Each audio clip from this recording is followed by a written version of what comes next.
আমি সাকিব আল হাসানের খেলা অনেক পছন্দ করি, তার খেলা অনেক ভালো লাগে।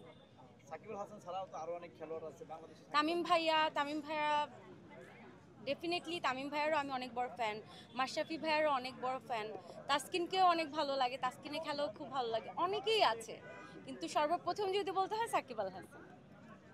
আপু অনেকদিন সিনেমার কাজ দেখি না আপনার, সিনেমার কাজ নিয়ে যদি একটু কথা বলি, কি অবস্থা আছে এখন, কিভাবে কি করছেন যদি একটু আই এম সো লাকি যে এই মাসে, এই গত মাসে অক্টোবরে আমার দুটো ছবি রিলিজ হয়েছে। একটি হচ্ছে ব্যাচেলার ইন ট্রিপ, 3 অক্টোবরে রিলিজ হয়েছে। আরেকটি ছবি রিলিজ হয়েছে 17 অক্টোবরে, আমাদের সাদিক সিদ্দিকী ভাইয়ার পরিচালনায়, পপি আপুর last cinema direct attack. So এই দুটো ছবি আমার গত মাসে রিলিজ হয়েছে অক্টোবরে। এই দুটো ছবি রিলিজ হয়েছে। আই এম সো হ্যাপি যে এক মাসে দুটো সিনেমা রিলিজ হওয়া, এটা আমার জন্য অনেক লাকি ব্যাপার। আর আমি কানাডাতে ছিলাম, যার জন্য কোনো প্রচারণায় আমি অংশগ্রহণ করতে পারিনি। আমি দেশের বাইরে থাকার কারণে আমি আপনাদের সামনে আসতে পারিনি, কিন্তু আমি অনেক মিস করেছি। আমি দর্শকদের সাথে সিনেমা হলে যেতে পারিনি, সিনেমা দেখতে পারিনি। কিন্তু আমি বাংলাদেশে থাকলে হয়তো বা আরও বেশি আলোচনা হতো, ব্যাপারটা আরও জাঁকজমক হতো। সব জায়গায় দেখি যে দুলাভাইকে নিয়ে যান, কিন্তু আজকে এখানে আসেন নাই তাকে নিয়ে।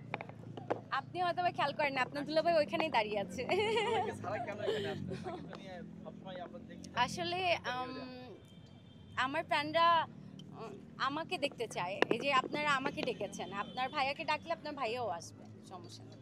আচ্ছা আপু, একটা যেটা আমরা দেখেছি যে 29 বছর পর সালমান শাহর হত্যার বিচার ওনার ফ্যামিলি পেতে যাচ্ছে, সেই বিষয়টা নিয়ে আপনাকে জানলে কি করবেন? সবারই তো স্বপ্নের নায়ক। হুম, এটা কি বলবো? অবশ্যই সালমান শাহ হত্যার বিচার আমিও চাই। আমি জানি না যে সালমান শাহকে কিভাবে খুন করা হয়েছে। আমি অনেক পত্রপত্রিকায় দেখেছি। আসলে আমার জন্মের আগেই সালমান শাহ মারা গেছে, কিন্তু আমার স্বপ্নের নায়ক। আমি হয়তোবা বেঁচে থাকলে আমি হয়তোবা ওনার সাথে দেখা করতাম, বা বেঁচে থাকলে হয়তোবা ওনার সাথে আমার সিনেমা হতো। আম, কিন্তু আমার হয়তোবা ব্যাড লাক যে ওনাকে আমি দেখতে পারিনি। কিন্তু অবশ্যই আমি সালমান শাহ হত্যার বিচার চাই।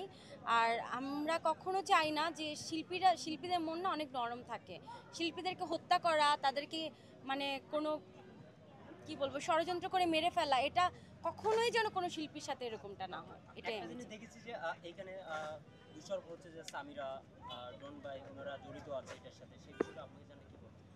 আমি সামিরা ভাবিকে আমি কখনো সামনাসামনি দেখিনি, কিন্তু ডন আমরা ভাইয়ের সাথে দর্শক হিসেবে প্রশ্নটা করেছি আপনার কাছে। আমি আমি পার্সোনালি, আপনি দর্শক হিসেবে যদি বলেন, দর্শক হিসেবে আমি নিজেও, কারণ আমি নিজেও দর্শক হিসেবেই আমি ওনাদেরকে দেখেছি বা ওনাদের ইন্টারভিউ দেখেছি।